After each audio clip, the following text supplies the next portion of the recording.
ಹಲುಬಿದಳ್ ಕಲ್ಮರಂ ಕರಗುವಂತೆ. ಹಲುಬಿದಳ್ ಅಂದರೆ ಶೋಕಪಡುತ್ತಾಳೆ. ಕಲ್ಮರಂ ಕರಗುವಂತೆ ಅಂದರೆ ಕಲ್ಲು ಮತ್ತು ಮರ ಕರಗುವಂತೆ ಸೀತೆ ಶೋಕಪಡುತ್ತಾಳೆ.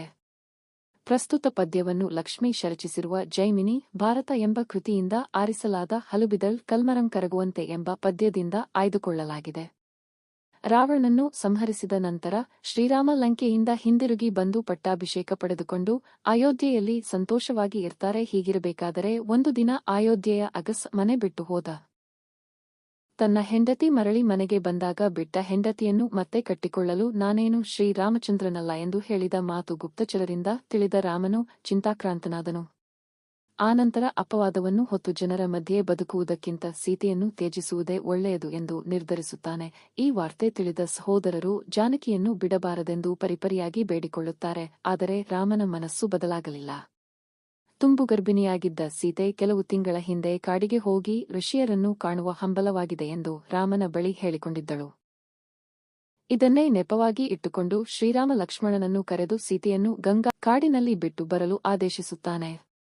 ಆ ಸಹೋದರನ ಮಾತುಗಳನ್ನು ಮೀರಲಾರದೆ ಲಕ್ಷ್ಮಣನು ಭಾರವಾದ ಹೃದಯದಿಂದ ಸೀತಾದೇವಿಗೆ ತಿಳಿಯದಂತೆ ಕಾಡಿನಲ್ಲಿ ಬಿಟ್ಟು ಬರಲು ರಥದಲ್ಲಿ ಅರಣ್ಯಕ್ಕೆ ಕರೆದುಕೊಂಡು ಹೋಗುವ ಸನ್ನಿವೇಶದಿಂದ ಈ ಪದ್ಯ ಬಂದಿದೆ.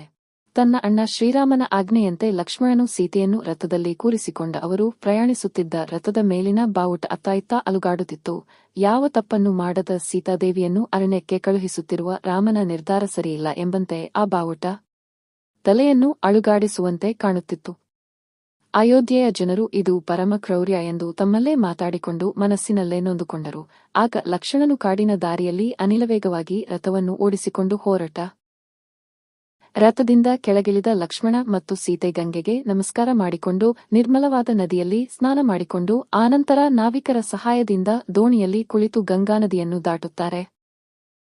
ಲಕ್ಷ್ಮಣನು ಕಾಲಿಡಲು ಸದ್ಯವೇ ಇಲ್ಲದ ಭೀಕರ ಪಕ್ಷಿ ಪ್ರಾಣಿಗಳಿಂದ ಗರ್ಜಿಸುವ ದಟ್ಟರಣ್ಯವನ್ನು ಸೀತೆಯೊಟ್ಟಿಗೆ ಪ್ರವೇಶಿಸುತ್ತಾನೆ. ಆ ಭಯಂಕರವಾದ ಕಾಡು ಸೀತಾದೇವಿಗೆ ರಾತ್ರಿಯಂತೆ, ಹಗಲಿನಂತೆ, ಯಜ್ಞಯಾಗದಂತೆ, ಸ್ವರ್ಗದಂತೆ, ಹಾಲಿನ ಕಡಲಂತೆ, ಕೈಲಾಸಗಿರಿಯಂತೆ ಒಮ್ಮೆ ಕಾಣಿಸಿದರೆ ಮತ್ತೊಮ್ಮೆ ಸೂರ್ಯಚಂದ್ರರ ಪ್ರಭೆಯಂತೆ, ಶಿವನಂತೆ, ಮುಳ್ಳಿನಂತೆ, ಯುದ್ಧದಂತೆ, ಕೊಳಲಂತೆ, ಕಡಲಂತೆ, ಆಕಾಶದಂತೆ, ಬಾಣದಂತೆ, ಹುಲಿಯಂತೆ, ಕಮಲದಂತೆ, ಮರದಂತೆ, ಹವಳದಂತೆ, ಕರಡಿಯಂತೆ, ನಕ್ಷತ್ರದಂತೆ ಕಾಣಿಸಿ ಭಯವನ್ನು ಹುಟ್ಟಿಸಿತು. ಆಗ ಆ ಸೀತಾಮಾತೆಯು ಲಕ್ಷ್ಮಣನಿಗೆ, ಲಕ್ಷ್ಮಣ, ಇಲ್ಲೆಲ್ಲೂ ಪರಮ ಪವಿತ್ರವಾದ ಮುನಿಶ್ರೇಷ್ಠರ ಆಶ್ರಮಗಳು ಕಣ್ಣಿಗೆ ಬೀಳ್ತಾ ಇಲ್ವಲ್ಲ? ಸಿದ್ಧಿ ಸಾಧಕ ಯೋಗಿಗಳ ಆಶ್ರಮಗಳು ಎಲ್ಲಿವೆ? ಮಂಗಳಕರವಾದ ಸ್ಥಳಗಳೆಲ್ಲಿವೆ? ಆಶ್ರಮಗಳಲ್ಲಿ ನಡೆಯುವ ಯಜ್ಞ ಯಾಗದಿಂದ ಹೊರಬರುವ ಪರಿಮಳಗಳು ಕಾಣಿಸ್ತಾನೆ ಇಲ್ವಲ್ಲ? ಹೋಮದ ಧೂಪಗಳಿಲ್ಲ, ಅಗ್ನಿಹೋತ್ರದ ಗುಡಿಸಲುಗಳು ಇಲ್ಲ, ವೇದ ಘೋಷಗಳು ಕಿವಿಗೆ ಬೀಳ್ತಿಲ್ಲ. ಇವುಗಳಿರುವ ಆ ಸ್ಥಳಕ್ಕೆ ನನ್ನನ್ನು ಕರೆದುಕೊಂಡು ಹೋಗದೆ ಈ ಭೀಕರ ಕಾಡಿಗೆ ಯಾಕೆ ಕರೆದುಕೊಂಡು ಬಂದಿರುವೆ? ಸೀತೆ ಭಯದಿಂದ ಲಕ್ಷ್ಮಣನನ್ನು ಕೇಳ್ತಾಳೆ. ಆಗ ಲಕ್ಷ್ಮಣ ಶ್ರೀರಾಮನ ಕಠಿಣವಾದ ಮಾತುಗಳನ್ನು ಸೀತೆಗೆ ಹೇಗೆ ಹೇಳಲಿ ಎಂದು ಯೋಚಿಸುತ್ತಾ ಸೂರ್ಯವಂಶದಲ್ಲಿ ಜನಿಸಿದ ಶ್ರೀರಾಮನ ಮಹಾರಾಣಿಯಾದ ಸೀತೆಯನ್ನು ಒಂಟಿಯಾಗಿ ಕಾಡಿನಲ್ಲಿ ಬಿಟ್ಟು ಹೇಗೆ ಹಿಂದಿರುಗಲಿ ಎಂದು ಯೋಚಿಸುತ್ತಾ ದುಃಖಿಸುತ್ತಾ ಸೀತಾಮಾತೆಯನ್ನು ಈ ಕಾಡಿನಲ್ಲಿ ಬಿಟ್ಟು ಹೋಗದಿದ್ರೆ ಸಹೋದರ ರಾಮ ಏನು ತಿಳಿದುಕೊಳ್ಳುತ್ತಾನೋ ಅಯ್ಯೋ ಎಂದು ವ್ಯಥೆಪಡುತ್ತಾ ಸೀತೆಗೆ ನಿಜ ಹೇಳಲು ಲಕ್ಷ್ಮಣ ಮುಂದಾಗುತ್ತಾನೆ. ದೇವಿ, ನಿನ್ನನ್ನು ಕಾಡಿಗೆ ಕರೆತಂದ ಉದ್ದೇಶವನ್ನು ನಾನು ಇದುವರೆಗೂ ನಿನಗೆ ತಿಳಿಸಿರಲಿಲ್ಲ. ರಾಮನ ಮೇಲೆ ಒಂದು ಅಪವಾದ ಬಂದ ಕಾರಣ ಶ್ರೀರಾಮ ನಿನ್ನನ್ನು ಬಿಟ್ಟುಬಿಡಲು ನಿರ್ಧರಿಸಿ ನಿನ್ನನ್ನು ಈ ಕಾಡಿನಲ್ಲಿ ಬಿಟ್ಟು ಬರಲು ನನಗೆ ಆಜ್ಞೆ ಮಾಡಿದ್ದಾರೆ. ನಾನಾದರೂ ಆ ಶ್ರೀರಾಮನ ಆಜ್ಞೆಯನ್ನು ಮೀರದೆ ನಿನ್ನನ್ನು ಕರೆತಂದಿದೆ. ಆದರೆ ನಿನ್ನನ್ನು ಇನ್ನು ಮುಂದೆ ನನ್ನೊಟ್ಟಿಗೆ ಕರೆದುಕೊಂಡು ಹೋಗಲಾರೆ, ಎಲ್ಲಿಗಾದರೂ ತೆರಳು ಎಂದು ಅಳತೊಡಗುತ್ತಾನೆ. ಬಿರುಗಾಳಿ ಬೀಸಿದಾಗ ಗೊನೆ ಬಿಟ್ಟ ಬಾಳೆ ಹಣ್ಣಿನಂತೆ ಕಂಪಿಸಿ ನೆಲಕ್ಕುರುಳುವಂತೆ ಸೀತೆ ನೆಲಕ್ಕೆ ಮೂರ್ಛೆ ತಪ್ಪಿ ಬೀಳುತ್ತಾಳೆ. ಆಗ ಲಕ್ಷ್ಮಣ ಅಳುತ್ತಲೇ ಒಂದು ಎಲೆಯನ್ನು ತಂದು ಕೊಡೆಯಂತೆ ಆಕೆಗೆ ಹಿಡಿದು ತಣ್ಣೀರನ್ನು ಹಾಕಿ ತನ್ನ ಅಂಗ ವಸ್ತ್ರದಿಂದ ಗಾಳಿಯನ್ನು ಬೀಸುತ್ತಾ ರಾಮನಿಗಾಗಿ ಮಾಡಿದ ಈ ಸೇವೆ ನನಗೆ ಸಲ್ಲುವುದೇ ಎಂದು ಚಿಂತಿಸುತ್ತಾನೆ. ಚೇತರಿಸಿಕೊಂಡು ಮೂರ್ಛೆಯಿಂದ ಎದ್ದ ಸೀತೆಯು, ರಾಮನು ನನ್ನನ್ನು ಬಿಟ್ಟು ಬಿಟ್ಟನೆ, ಅಯ್ಯೋ, ಇನ್ನು ಆತನು ನನ್ನನ್ನು ಮುಟ್ಟುವುದಿಲ್ಲವೇ? ನಮ್ಮ ಪವಿತ್ರ ಸಂಬಂಧಕ್ಕೆ ಸಂಚಕಾರವನ್ನು ತಂದನ? ಲಕ್ಷ್ಮಣ, ಈ ದಟ್ಟ ಕಾಡಿನಲ್ಲಿ ನನ್ನನ್ನು ಬಿಟ್ಟು ಬಾ ಎಂದು ರಾಮನು ನಿನಗೆ ಆದೇಶವನ್ನು ಕೊಟ್ಟನೇ? ಅಯ್ಯೋ, ತನ್ನ ಕಣ್ಣು ಕುರುಡಾಗಿ ಹೋಯಿತೆ. ನನ್ನ ಪ್ರಿಯಕರ ರಾಮನನ್ನು ಬಿಟ್ಟು ಈ ಕಾಡಿನಲ್ಲಿ ಪಿಶಾಚಿಯಂತೆ ಒಬ್ಬಳೇ ಹೇಗಿರಲಿ? ಅಯ್ಯೋ, ಕೆಟ್ಟೆನಲ್ಲ ಎಂದು ಸೀತಾದೇವಿ ದುಃಖಿಸುತ್ತಾ ಕಳೆದು ಹೋದ ಆ ದಿನ ಶ್ರೀರಾಮನು ವಿಶ್ವಾಮಿತ್ರನೊಡನೆ ಮಿಥಿಲೆಗೆ ಬಂದು ಪರಶುರಾಮನಿಗೆ ಶಿವ ನೀಡಿದ್ದ ಬಿಲ್ಲನ್ನು ಮುರಿದು ನನ್ನನ್ನು ಮದುವೆಯಾಗಿ ಬಹಳ ಪ್ರೀತಿಸ್ತಾನೆ. ನಂತರ ರಾವಣನನ್ನು ಅಪಹರಿಸಿದಾಗ ಬಹಳ ನೊಂದುಕೊಂಡು ವಾನರ ಸೈನ್ಯ ಕಟ್ಟಿಕೊಂಡು ಲಂಕೆಗೆ ಸೇತುವೆಯನ್ನು ಕಟ್ಟಿ ರಾವಣನನ್ನು ಮತ್ತು ರಾಕ್ಷಸರನ್ನು ಕೊಂದು ನಂತರ ನನ್ನನ್ನು ರಕ್ಷಿಸಿ ಅಗ್ನಿ ಪರೀಕ್ಷೆಗೆ ಒಳಪಡಿಸಿ ನಾ ಪರಿಶುದ್ಧಳು ಎಂದು ನಿರ್ಧರಿಸಿ ಎಷ್ಟೆಲ್ಲ ಆದಮೇಲೂ ಇದೀಗ ನನ್ನಲ್ಲಿ ದೋಷ ಕಾಣಿಸಿದೆ. ಲಕ್ಷ್ಮಣ, ನಿನ್ನ ರಾಮನ ಮಾತಿನಂತೆ ನನ್ನನ್ನ ಬಿಟ್ಟು ಹೋಗು. ಇನ್ನು ಯಾಕೆ ಇಲ್ಲೇ ನಿಂತಿರುವೆ? ಹೋಗು, ತಡವಾದರೆ ನಿನ್ನ ರಾಮ ನಿನ್ನ ಮೇಲೆ ಕೋಪಿಸಿಕೊಳ್ಳುತ್ತಾನೆ.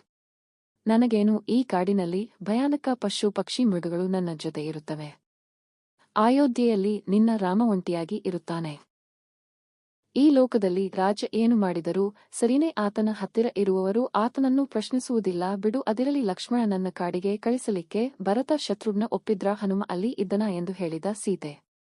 ಹೇ ಲಕ್ಷ್ಮಣ, ರಾಮ ಕರುಣಾಳು, ಬಿಡು. ರಾಮನ ಯಾವುದೇ ತಪ್ಪಿಲ್ಲ. ಮಾಡಬಾರದ ತಪ್ಪನ್ನು ಮಾಡಿ ಹೆಣ್ಣಾಗಿ ಹುಟ್ಟಿದ್ದೆ, ತಪ್ಪು. ಸಾಕು ಲಕ್ಷ್ಮಣ, ಸಾಕು. ನೀನು ಇಲ್ಲಿ ನಿಲ್ಲಬೇಡ.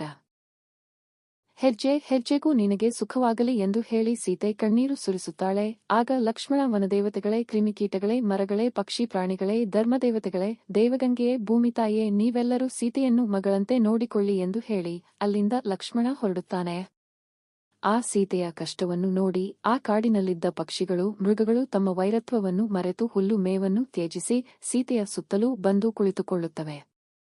ಅತಿ ಶೋಕದಿಂದ ಕಲ್ಲು ಕರಗಿ ಹೋಗುತ್ತವೆ. ಜಗತ್ತಿನಲ್ಲಿ ಒಳ್ಳೆಯವರಿಗಾದ ಕೇಡನ್ನು ಯಾರೂ ಕೆಳಲಾರರು. ಇದಾದ ನಂತರ ಸೀತೆಯು ದಾರಿ ಯಾವುದು ಎಂದು ದಿಕ್ಕು ದಿಕ್ಕುಗಳನ್ನು ನೋಡುತ್ತಾ, ತನ್ನ ಗುಳಾದ ದೇಹವನ್ನು, ಕೆದರಿದ ಕೂದಲನ್ನು ನೋಡುತ್ತಾ, ನಾನಾರು ಜನಕ ಮಹಾರಾಜರಾದ ಮಗಳು, ರಘುವಂಶದ ಮಹಾರಾಜ ದಶರಥನ ಸೊಸೆ, ಇಂತಹ ಕಾಡಿನಲ್ಲಿ ವ್ಯಥೆಪಡುವಂತಾಯಿತೆ. ಆಗ ಶ್ರೀ ವಾಲ್ಮೀಕಿ ಮಹರ್ಷಿಗಳು ತಮ್ಮ ಶಿಷ್ಯರೊಂದಿಗೆ ಯಾಗದ ಹಸುಗಳನ್ನು ಕಟ್ಟಲು ಕಂಬವನ್ನು ಹುಡುಕುತ್ತಾ ದಾರಿಯಲ್ಲಿ ಬರಬೇಕಾದರೆ ಸೀತೆಯನ್ನು ನೋಡಿ ಆಕೆಯನ್ನು ಸಂತೈಸುತ್ತಾರೆ. ದೇವಿ, ನೀನು ಸಂಕಟಪಡಬೇಡ, ನಿನಗೆ ಅವಳಿ ಜವಳಿ ಮಕ್ಕಳು ಜನಿಸುತ್ತಾರೆ. ನನ್ನನ್ನು ಸಂದೇಹದಿಂದ ನೋಡಬೇಡ, ನೀನು ನನ್ನ ಆಶ್ರಮಕ್ಕೆ ಬಾ, ನಿನ್ನ ಆಸೆಗಳನ್ನು ಪೂರೈಸುತ್ತೇನೆ. ನಂತರ ಸೀತೆಯನ್ನು ತನ್ನ ಆಶ್ರಮಕ್ಕೆ ಕರೆದುಕೊಂಡು ಹೋಗುತ್ತಾರೆ.